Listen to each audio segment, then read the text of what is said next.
오늘 말씀의 배경은 우리가 잘 알고 있듯이 기원전 597년에 예루살렘이 파괴가 되어지고 그리고 수많은 사람들이 잡혀가게 되어지는 그런 아픔을 이스라엘이 겪게 됩니다. 근데 그 이스라엘이 그 아픔을 겪을 때 단 한 차례에 모든 포로들이 잡혀간 것이 아니라 성경 역사를 보면 대략 한 3번 정도의 침공으로 이스라엘의 포로들이 잡혀가게 되어집니다. 그리고 그런 현실들을 묵도하면서 예레미야가 하나님의 말씀을 받아서 마지막 이제 예루살렘 성이 멸망당하기 전 포로로 잡혀갔던 이들, 그리고 또 하나님의 말씀에 따라 앞으로 이곳에서 잡혀갈 이들을 향하여서 하나님의 말씀, 그리고 그 말씀을 통한 이스라엘의 회복의 은혜들을 전해주고자 쓴 편지와 같은 말씀이 예레미야서입니다. 그래서 이 예레미야서에 특별히 오늘 우리가 살필 부분은 바로 바벨론 현지에 지금 잡혀가 있는 2차 포로로 잡혀가 있는 예루살렘에 있는 예루살렘 성도들, 즉 예루살렘에 잡혀간 그 포로된 이들을 향하여 하나님의 메시지를 전한 것이 바로 29장의 내용이기도 하죠. 오늘 말씀은 우리가 너무나 좋아하는 말씀입니다. 아마 제가 못 보긴 했지만 웬만큼은 제가 냉장고 곁으로 안 가니까 성도님들 집에 냉장고에는 아마 이 말씀들은 다 붙여져 있을 것 같습니다. 하나님께서 원하시는 건 재앙이 아니다. 이 얼마나 좋은 말씀입니까? 근데 이 말씀을 듣는 그 당사자들에게는 과연 이 말씀이 진짜 소망의 메시지, 은혜의 메시지였을까? 그것은 아니었을 겁니다. 왜요? 그들은 재앙의 한가운데 있었기 때문이죠. 그렇다면 하나님께서 오늘 이 말씀을 통해서 그들에게 진짜 원하시는 말씀, 즉 그들의 재앙, 너 한번 고통당해봐 라는 이 말씀이 아니라 그 고통 속에 그들이 하나님의 놀라운 소망을 어떻게 누릴 것인가, 어떠한 하나님의 소망의 역사가 그들에게 임해서 그들이 진정으로 그 고통의 현장에서 오히려 하나님이 주시는 기쁨을 누리게 될 것인가, 이에 대한 답을 주시고자 오늘 그 이스라엘 백성들에게 쓴 편지와 같은 게 본문의 말씀이기도 합니다. 그래서 오늘 본문의 말씀은 크게 2가지, 즉 우리가 어려움을 당하고 고난을 겪고 또 바벨론의 포로로 잡혀간 것 같은 상황에 우리 상황을 우리가 부닥치게 되었을 때 그것을 어떻게 하면 소망으로 바꾸고 하나님의 은혜를 누리는 삶으로 달라지게 할 것이냐 하는 그 메시지가 담겨진 것이죠. 그 첫 번째가 바로 평안의 진짜 의미를 깨닫자라는 것입니다. 여러분 오늘 11절에 하나님께서 뭐라고 말씀하십니까? 나의 생각은 하면서 내가 하나니 그러면서 뭐라고 말씀하세요?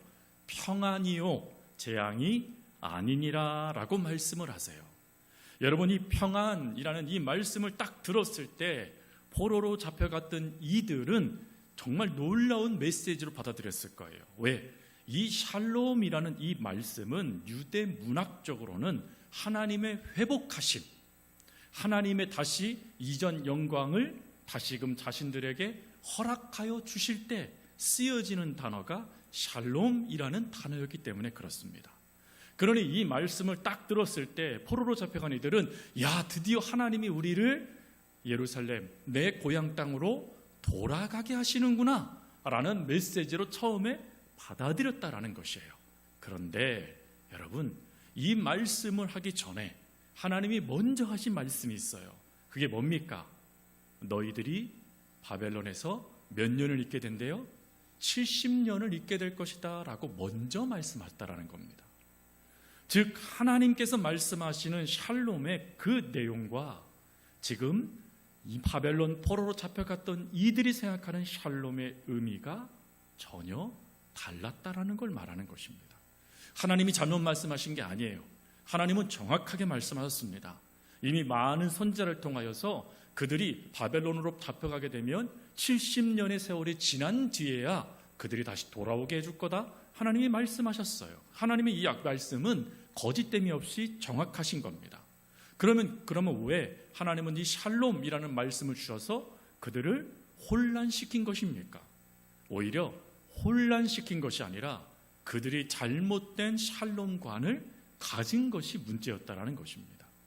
여러분, 우리들도 하나님께서 우리들에게 내가 너희들에게 샬롬의 은혜를 줄 거야 그러면 하나님이 드디어 나에게 응답해 주시려나 보구나, 하나님이 드디어 내 기도, 내 지금 상황, 내가 지금 하나님께 부르짖는 이 상황, 이 어려움, 이 고통, 이 바벨론과 같은 이 절망적인 상황을 드디어 하나님이 바꾸시려나 보구나 라고 우리도 생각하지 않겠습니까? 그런데 왜 낙심을 합니까? 안 바뀌는 거예요. 달라지지 않는 것입니다.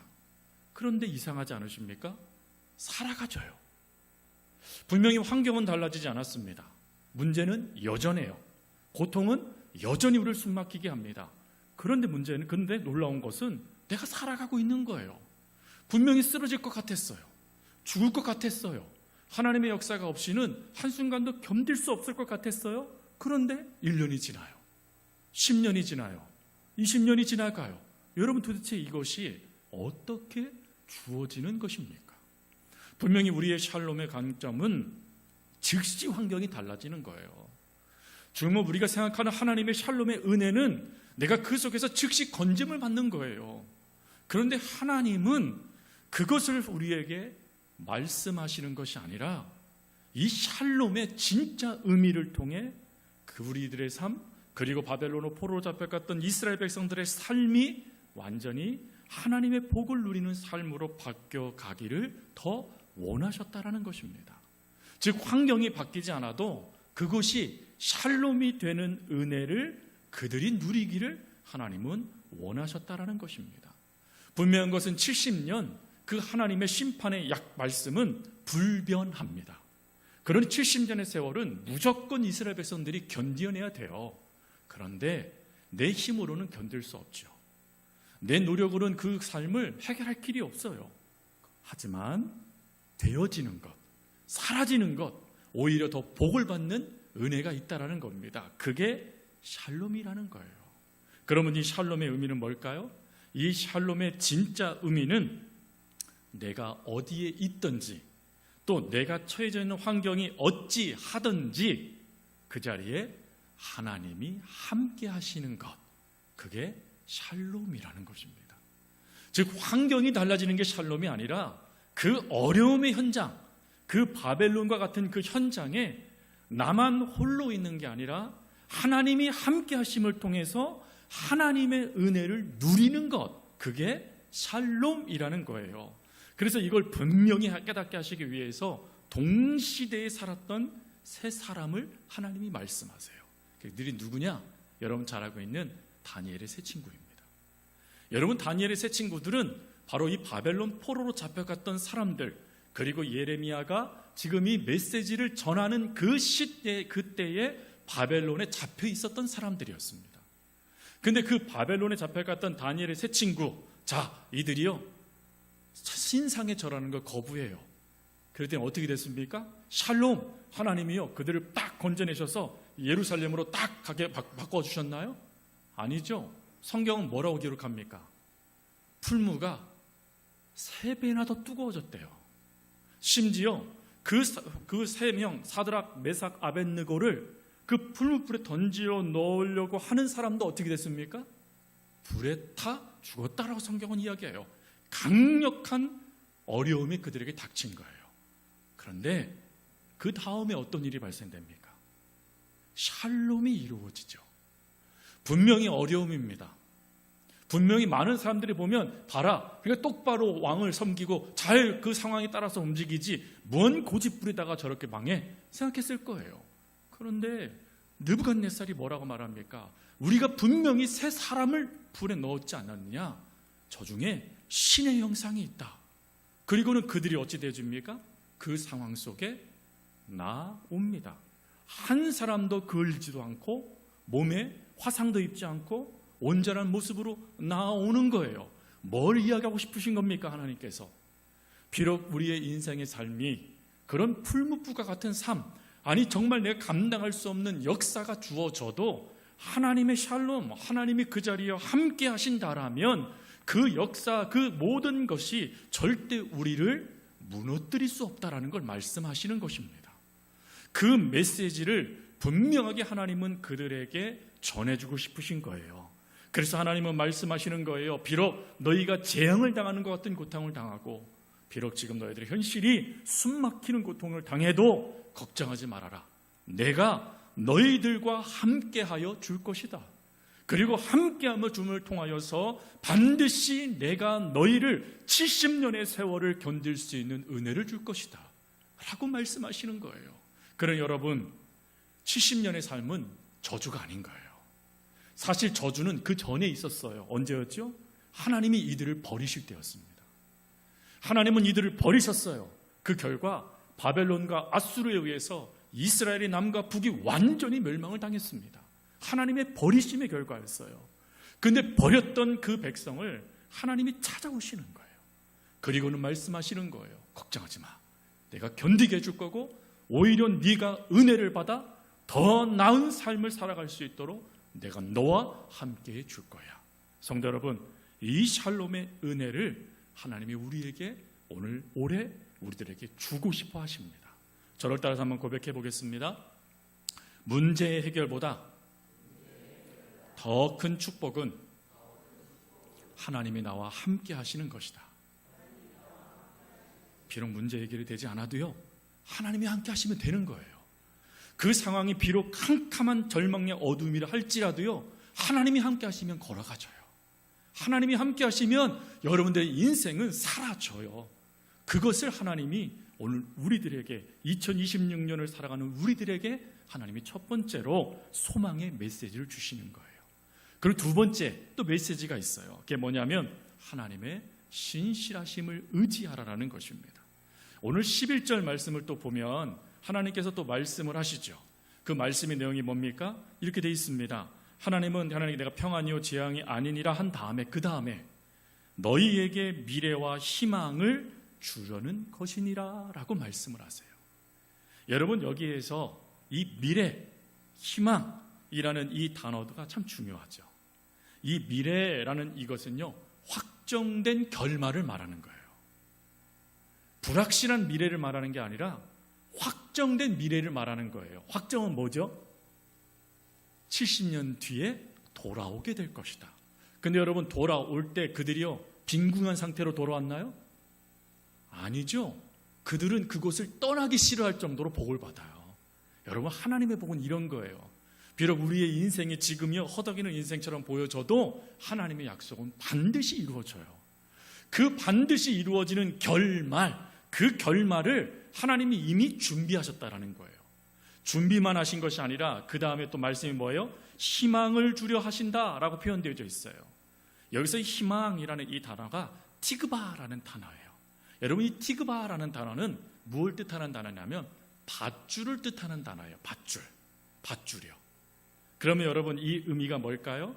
반드시 그 결말에 다다를 수 있도록 이스라엘 백성들에게 하나님이 뭘 던져주신대요? 밧줄을 던져주신대요. 이거 잡아라. 이거 잡고 나 따라와라. 하나님이 지금 그 말씀을 하시는 거예요. 그런데 문제가 있죠, 여러분. 이들이 견뎌야 될 세월의 무게예요, 무게. 이들이 몇 년을 견뎌야 돼요? 70년. 여러분, 만약 제 나이에 하나님이 70년을 버텨라 그러면 저는 이미 죽었을 거 아니에요. 제 힘으로는 불가능한 거예요. 제가 어떻게 하나님의 그 밧줄을요, 우리가 끝까지 잡을 수 있어요? 이거는 내 힘으로는 불가능한 걸 말하는 거예요. 근데 하나님께서 이것을, 불가능한 것을 우리에게 던져주면서 한번 네 힘으로 한번 잡아봐라, 이걸 말씀하시는 것일까요? 아니요. 우리는 놓칠 수밖에 없어요, 여러분. 그거 우리 연약함이잖아요. 그러면 하나님께서 말씀하시고 싶어 한 것이 뭡니까? 이 말씀의 핵심은 다른 게 아니에요. 바로 우리가 이 밧줄, 이 역사를 끊임없이 붙잡을 수 있는 힘이, 능력이 우리에게는 없는데 하나님께는 있다라는 거예요. 그래서 이 밧줄을 던져준다라고 말씀하신 다음에 14절에 하나님이 말씀을 하세요. 근데 이 말씀들을 보면 하나같이 주어가 누구로 되어져 있습니까? 하나님으로 되어 있어요. 14절 다시 한번 보세요.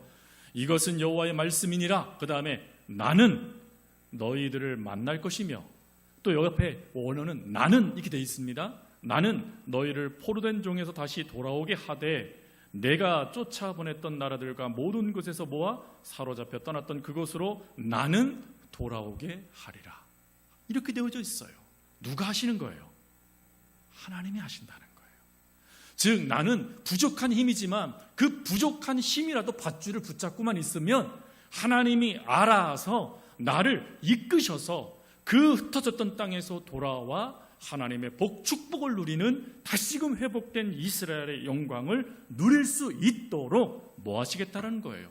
함께 하시겠다라는 거예요. 역사에 주시겠다라는 것입니다. 그러니 여러분, 또 우리가 미련하게 하나님 밧줄 한번 내려주십시오, 제가 한번 빡 붙잡고 버텨보렵니다.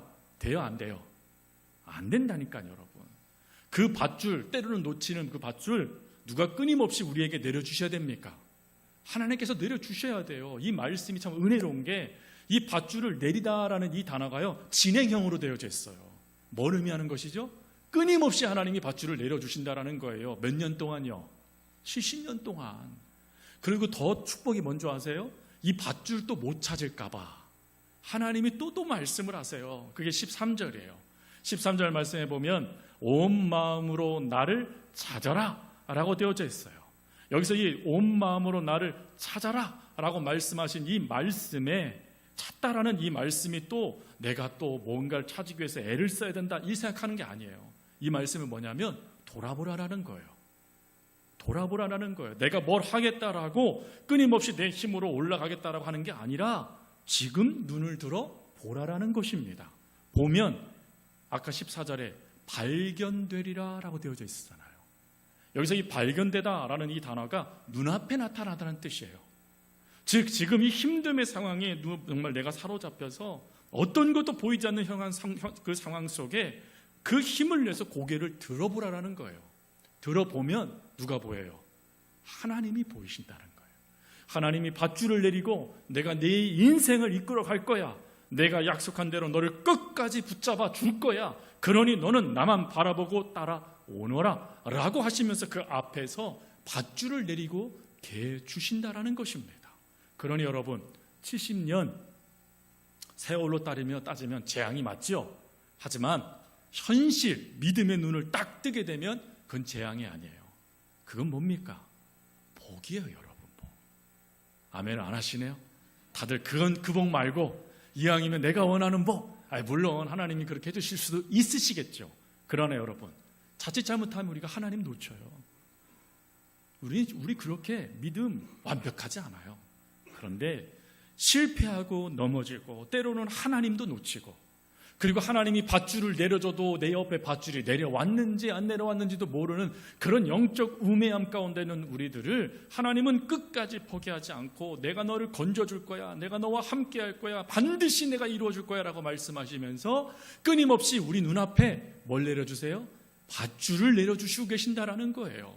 그러니 그 밧줄이 우리 그리스도인들에게는 소망이 되고 우리 성도들에게서도 인생 속에 수많은 어려움을 당해도 피할 길이 되어지는 복이 되는 것입니다. 성도 여러분, 과거에 우리를 건져주신 하나님은 지금도 우리를 건져주시고 앞으로도 우리를 건져주시며, 비록 바벨론과 같은 현실 속에서도 우리가 하나님의 약속을 이루어가고 경험해가고 체험해가며 끊임없이 하나님의 복을 누려가는 자녀가 되도록 역사해 주실 거예요. 그러니 우리가 해야 될 건 뭐죠? 하나님을 찾는 거예요. 또 내가 찾겠다 하지 말고 뭐 하라 그랬죠? 아까 고개를 들어라. 지금 그 실망의 자리에서 고개를 들어 눈으로 앞을 보라라는 거예요. 그럼 뭐가 보입니까? 하나님이 보이고 하나님이 내려주신 밧줄이 보이게 될 것이라는 겁니다. 그 놀라우신 하나님의 약속을 의지하면서 올 한 해 여러분의 인생 가운데 어떤 모습이 나타나도 이 약속을 신뢰하세요. 하나님은 반드시 나와 함께 하신다. 비록 그것이 풀무불과 같은 자리에도 하나님은 나와 함께 하시고, 그리고 내가 하나님을 놓치는 자리에도 바라봐라, 여기 내가 있다 라고 말씀하시며 그 밧줄을 내리시며 우리를 이끌어 주신다라는 이 믿음을 가지고 올 한 해를 하나님 안에서 살아가는 저 여러분이 될 수 있기를 주님의 이름으로 축복합니다.